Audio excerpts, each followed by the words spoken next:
बिस्मिल्लाहिर्रहमानिर्रहीम। अस्सलामुअलैकुम नाज़रीन। पेरिस से टोक्यो जाने वाली जापानी एयरलाइन के जहाज़ के पायलट को परवाज़ के दौरान फालिज अटैक आने पर बेहोशी का सामना करना पड़ा, जिसके नतीजे में तैयारे को रूस में हंगामी लैंडिंग करना पड़ी।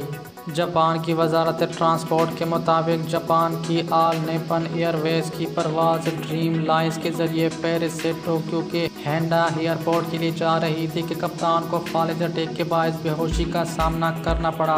परवाज़ के फर्स्ट अफसर ने हंगामी सूरत हाल का ऐलान किया और परवाज़ का रुख करीबी हवाई अड्डे की तरफ मोड़ने का फैसला किया। जहाज़ में अमले के सिर्फ 7 अरकान सवार थे, जिसके बाद तैयारे को रूस के एयरपोर्ट की तरफ मोड़ दिया गया और फ्रांस से रवानगी के 7 घंटे 8 मिनट बाद ANA की परवाज़ ने मेडिकल बुनियादों पर महफूज लैंडिंग की, जबकि कप्तान को मुश्तबह स्ट्रोक के सबब अस्पताल मुंतकिल कर दिया गया।